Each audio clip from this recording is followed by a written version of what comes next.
सत्र में हम लोग के बीच अभी प्रस्थान किए माननीय मंत्री मद्य निषेध उत्पाद निबंधन विभाग श्री सुनील कुमार जी, गृह विभाग बिहार सरकार के अपर मुख्य सचिव श्री आमिर सुबहानी साहब, उत्पाद आयुक्त श्री कार्तिकेयन, मद्य निषेध विभाग के पुलिस के अंतर्गत सभी वरीय पदाधिकारीगण, क्षेत्रों से आए सभी आईजीज, डीआईजीज, पुलिस अधीक्षक और अन्य सभी पुलिस पदाधिकारीगण, आप सभी का बहुत बहुत स्वागत है। मद्य निषेध जैसे महत्वपूर्ण विषय पर मुझे भी अपनी बात कहने का कुछ मौका दिया गया है। मैं संक्षेप में अपनी बात रखना चाहूँगा। दो तीन चीज़ों को पहले हम लोगों को समझ लेना पड़ेगा और उसके बाद में पॉइंट वाइज में कुछ बातें रखूँगा। 4-5 पॉइंट हैं। मद्य निषेध विभाग का रोल परिवर्तन हुआ है। उनकी फिलॉसफी, जो उनके विभाग की फिलॉसफी थी, बिल्कुल उलट गई। जहां पहले कार्तिकेयन जी ने बताया उनका काम था व्यापार को बढ़ाना, मद्य यानी शराब की बिक्री सही तरीके से नियम के कानून के तहत दुकानें खुलवा के बिकवाना, उससे इनकम करना, ये उनकी पहली फिलॉसफी थी। अब नई फिलॉसफी हो गई कि नहीं, मद्य निषेध गलत है, इसका सेवन नहीं करना चाहिए और इसके सेवन पे रोक लगानी है। उसके लिए नया कानून 2016 में बना और अब इसको रोक लगानी है।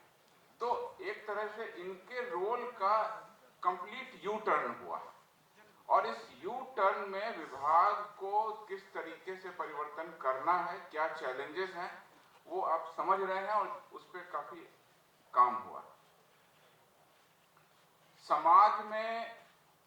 समाज परिवर्तन के पॉइंट ऑफ व्यू से मद्य निषेध को अब लिया गया कि ये समाज परिवर्तन की दिशा में, समाज सुधार की दिशा में एक कार्यक्रम है।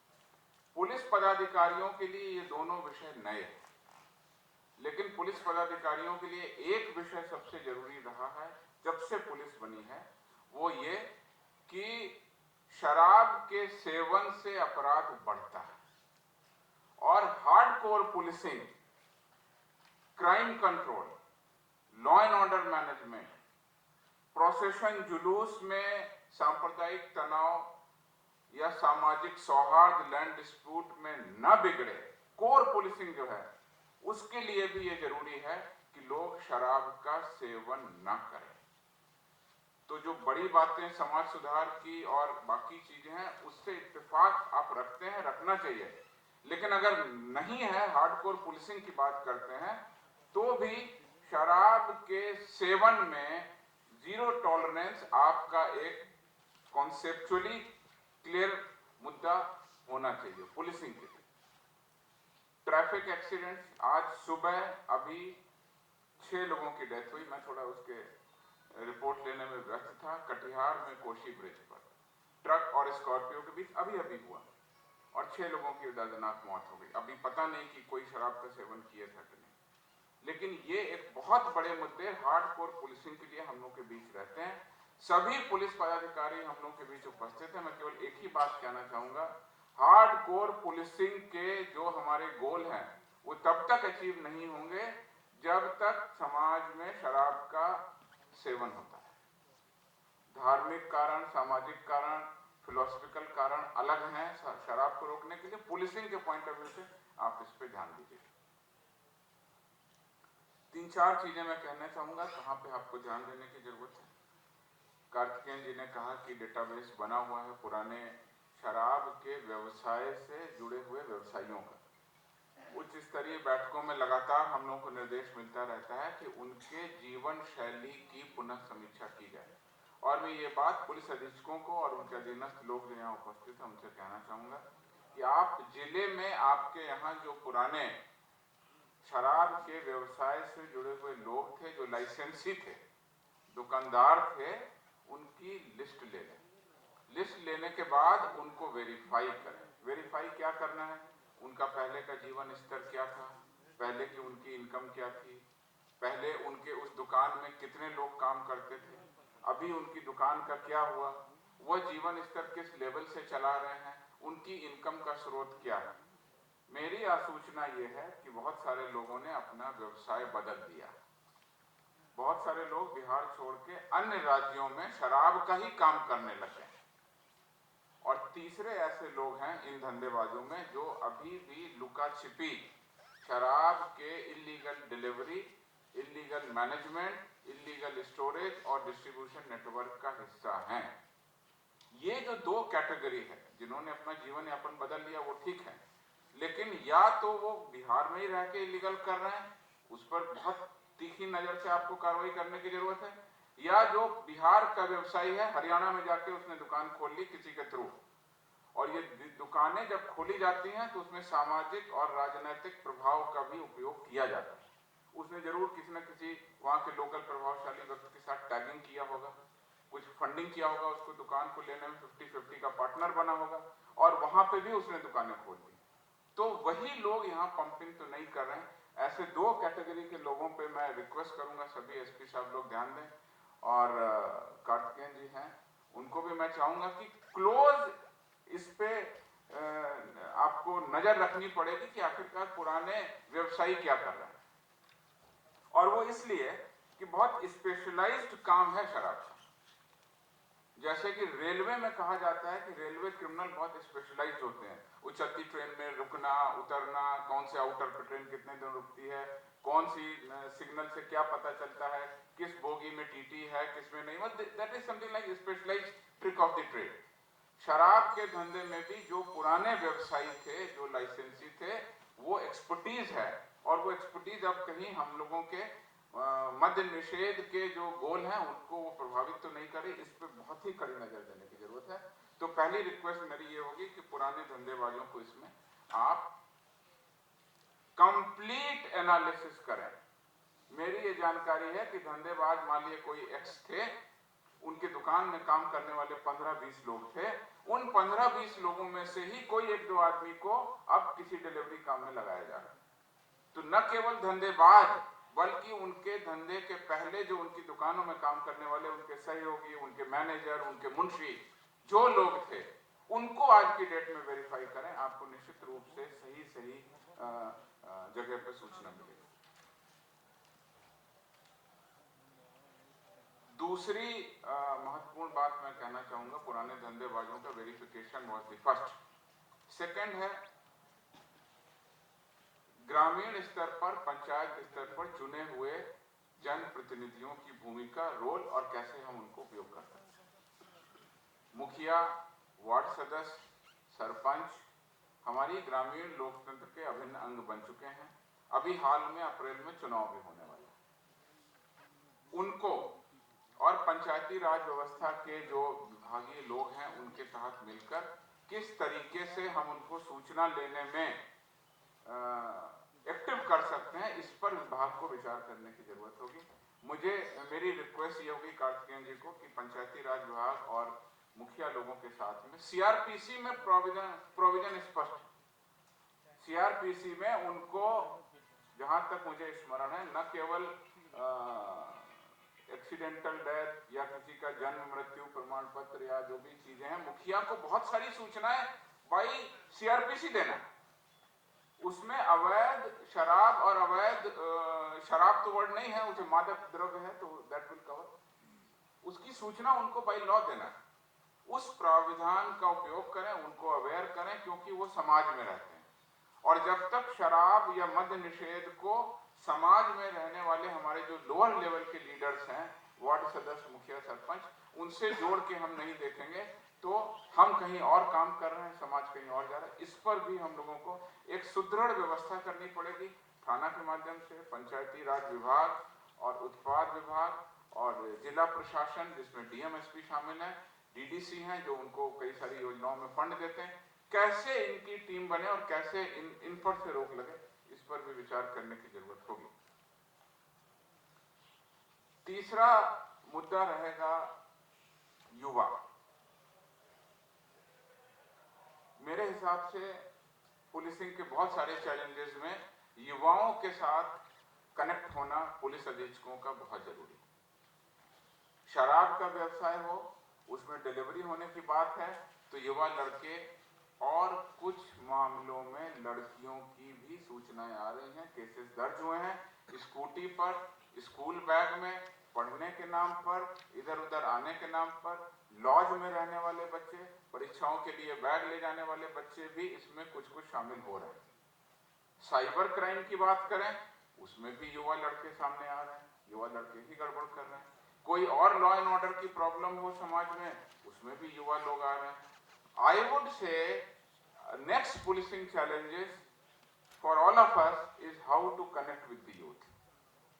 युवा शक्ति का जो बल्ज है डेमोग्राफी में, वो 40 से 50% हमारे युवा, मतलब 14 साल से 34 साल के बीच में है, वो 50% है। यही लोग समाज में एक्टिविटी शो कर रहे हैं, क्रिमिनल एक्टिविटी भी यही कर रहे हैं और अच्छा काम भी यही कर रहे हैं। इन युवा 14 to 34 एज के बच्चे जो हैं हमारे, उनके साथ में कैसे पुलिसिंग रिकनेक्ट हो, कैसे उनको जोड़ा जाए, बहुत बृहद टॉपिक है।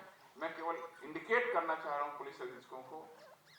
जन जागरण कार्यक्रम, समाज सुधार के कार्यक्रम, अवेयरनेस के कार्यक्रम, सांस्कृतिक कार्यक्रम, पुलिस वीक जैसे बहुत सारे कार्यक्रम, वृक्षारोपण, पर्यावरण, नशा मुक्ति, दहेज मुक्ति, ये जो सारे कार्यक्रम हैं, उसमें अगर पुलिस अधीक्षकों का फोकस रहे और जिला प्रशासन का फोकस रहेगा कि कैसे हम युवाओं को जोड़ें, तो शायद हम उनको नशा, शराब, साइबर अपराध, इस तरह की जो निगेटिविटी है उससे दूर कर पाएंगे।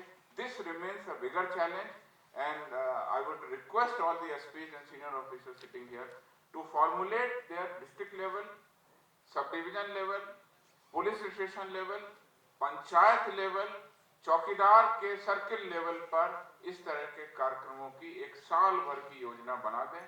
टाइम फिक्स हो, अखबार में सबको पता है कि इस गांव में इस दिन एसपी साहब जाएंगे। छोटे छोटे कार्यक्रम जैसे कि volleyball, it doesn't cost much, 200 रुपए का वॉलीबॉल, एक नेट लगा दें, बच्चों के बीच में कंपटीशन कराएं। कबड्डी, ऐसे गेम आप थाना परिसर में भी कर सकते हैं, जिसके लिए कोई बहुत बड़े ग्राउंड की जरूरत नहीं है। अगर इस पर हम फोकस करेंगे तो हमारा यील्ड जो होगा, हमारा जो नेट रिजल्ट होगा, वो न केवल शराब में होगा बल्कि उन सारी चीजों में होगा, उस पूरे इकोसिस्टम में होगा, जिस इकोसिस्टम से एक क्रिमिनल मानसिकता, उग्र मानसिकता या एक इनटॉलरेंस की मानसिकता जो युवाओं में आ रही है, उससे हम बच पाएंगे। तो दिस इज द थर्ड। मद्य निषेध विभाग के जो प्रयास चल रहे हैं अवेयरनेस के, उसमें युवाओं पर भी फोकस किया जाए। महिलाओं पर फोकस रहा है और महिलाओं के ही फोकस के कारण शराबबंदी कानून आज इस स्वरूप में हम लोगों के सामने आया। लेकिन अब वो फोकस कहीं ना कहीं रीडिफाइन करने की जरूरत है। महिलाओं के साथ साथ युवाओं को भी हम लोगों को नशा मुक्त बिहार, मद्य निषेध एक as a policy, as a strategy बनाना पड़ेगा। पुलिस अधीक्षकों को हमेशा ध्यान रखना, मैं पुलिस अधीक्षक की वेदना, दर्द और कंफ्यूजन को समझ सकता हूं। वो ये कि साहब ये मेरा काम तो नहीं है, इसके लिए तो विभाग बना हुआ है, हम लोगों के ऊपर में तो ये लादा हुआ बोझ है। बहुत सारे एक्ट हैं, बहुत सारे स्पेशल कानून हैं, SC ST अधिनियम से लेके IT एक्ट से लेके IPC से लेके, इसमें एक अधिनियम है जिसको मुझे भी लागू करना है। So therefore they are not attuned to मद्य निषेध as a society, as a concept. So therefore hardcore policing के लिए लूट बचाना है, डकैती बचाना है, महिलाओं के प्रति अत्याचार बचाना है, आपको एक्सीडेंट बचाना है, कोई भी चीज करना है, मद्य निषेध has to be your priority. तो रादर देन छोटे छोटे केसेस करें और IPC पे फोकस करें, आप मद्य निषेध as a crime prevention strategy, शराब नहीं बिकेगी क्योंकि इससे मेरा अपराध कम हो रहा है, ये अगर आपके जहन में रहेगा तो निश्चित रूप से आप सफल होंगे। चौथी और आखिरी चीज एक लाइन में, जिस पर विभाग की तरफ मैं ध्यान आकर्षित करना चाहूंगा सर, मद्य निषेध कानून में प्रावधान है रिपीट ऑफेंडर का, कि आपने दोबारा अगर अपराध किया तो आपको ज्यादा सजा मिलेगी। लेकिन वो डेटाबेस अभी शायद रेडी नहीं हो पाया है, जिसमें अगर पूर्णिया में कोई अपराधी पकड़ा गया तो उसका नाम पता डाल के वो ये पता कर सके कि इसने कहीं किसी राज्य में कोई दूसरा अपराध किया है कि नहीं किया। अगर वो क्लिक ऑफ द बटन पे एक डेटा मिल जाएगा SP को, तो उसके फॉरवर्डिंग रिपोर्ट में कोर्ट के सामने ये तथ्य रखा जाएगा कि ये रिपीट ऑफेंडर है, और रिपीट ऑफेंडर के लिए एक्ट में ज्यादा कड़े प्रावधान है, उसका हम लोग सही तरीके से यूज नहीं कर पा रहे, because in spite of having 4 lakh arrest we don't have that database और अ सर्चेबल डेटाबेस, जिसको एसपी किशनगंज बैठ के सर्च कर लें या एसपी जमुई बैठ के सर्च कर लें कि कहीं इसने ऑफेंस किया कि नहीं किया। रिपीट ऑफेंडर्स को कानूनतः सजा दिलाने के लिए वो database, searchable database, easy database बनाना बहुत जरूरी है। अगर वो एसपीज को अवेलेबल है तो मैं बहुत अच्छी बात है, बट इसको डायनेमिक हर मंथ इसका अपडेशन हो, और कोर्ट में भी सर इस चीज को रखा जाए कि ये रिपीट ऑफेंडर है। हमारे एडवोकेट्स, हमारे जो सरकारी प्रोसिक्यूटर हैं, उस पर ध्यान दें। इन 4 चीजों के साथ, यानी कि पुराने धंधेबाजों का कंप्लीट वेरिफिकेशन, न केवल उनका बल्कि उनके सहयोगी मुंशी मैनेजरों का, यूथ को कैसे जोड़ना है, मुखिया और सरपंच यानी कि हमारे पंचायती राज व्यवस्था के जो अभिन्न अंग हैं, चुने हुए लोग हैं, उनको कैसे जोड़ना है, सीआरपीसी के तहत कैसे उनको पावर देना है, और रिपीट ऑफेंडर्स। इन बातों पर मैं अपनी बात समाप्त करते हुए केवल एक लास्ट में पॉइंट कहूंगा, स्पिरिट का मूवमेंट। स्पिरिट का मूवमेंट दिसंबर और जनवरी में हुआ। स्पिरिट के कुछ कंसाइनमेंट बिहार में पकड़े गए और विशेष शाखा ने इसकी सूचना दी सभी जगह कि स्पिरिट का मूवमेंट हो रहा है। It may lead to huge tragedy. देखिए, ethyl alcohol is part of the ethanol that will not cause much damage, लेकिन methyl alcohol, butyl alcohol, propyl alcohol, जितने उसके वेरिएंट हैं, they will cause blindness and even a small amount of those components will cause death।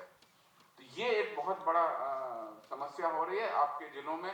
जो भी spirit के consignment पकड़े गए, मुझे याद है बेतिया मोतिहारी में पकड़े गए, छपरा और सिवान में पकड़े गए, अगर वो एसपी साहब या सीनियर पदाधिकारी यहाँ पर हैं तो उन केसेस का कंप्लीट इन्वेस्टिगेशन करें कि आखिरकार स्पिरिट बिहार में क्यों पकड़ी गई। निश्चित रूप से कहीं ना कहीं अवैध शराब बनाने के लिए आ रही है। I had written this in the month of December कि स्पिरिट का मूवमेंट पकड़ा जा रहा है, इट में कॉज दी हुई। तो ये आप लोगों को ध्यान देने की जरूरत है। जो बनाने वाले हैं वो नए नए तरीके लाएंगे। आप स्पिरिट पकड़ेंगे वो यूरिया लाएंगे, आप यूरिया पकड़ेंगे वो नौसादर लाएंगे, नौसादर पकड़ेंगे कोई और सॉल्ट लेके आएंगे। अभी कल एक केस हुआ है, मैंने उस पर ग्रुप में कमेंट किया था कि ये सॉल्ट, उसने कुछ पकड़ा, कुछ गोलियां पकड़ी, मैंने कहा ये क्या है, सॉल्ट क्या है, तो उन्होंने बोला हम केमिकल एग्जामिनेशन करा रहे हैं। वो कुछ नया सॉल्ट टाइप का, कुछ टैबलेट टाइप का डाल रहे हैं। ये सब आप लोगों को टेक्निक के बारे में ध्यान देना पड़ेगा। विशेष शाखा से आपकी जो उम्मीदें हैं आप हमको कम्युनिकेट करिए, हम लोग आपको पिन पॉइंटेड और सही सूचनाएं देने की कोशिश कर रहे हैं। कई जिलों को सूचनाएं दी जा रही हैं, उनसे फीडबैक नहीं आ रहा। मेरा रिक्वेस्ट है कि फीडबैक देंगे, जिससे कि हम लोग मिल करके मद्य निषेध as a policy, as a strategy हम लोग अपना सकें। Thank you.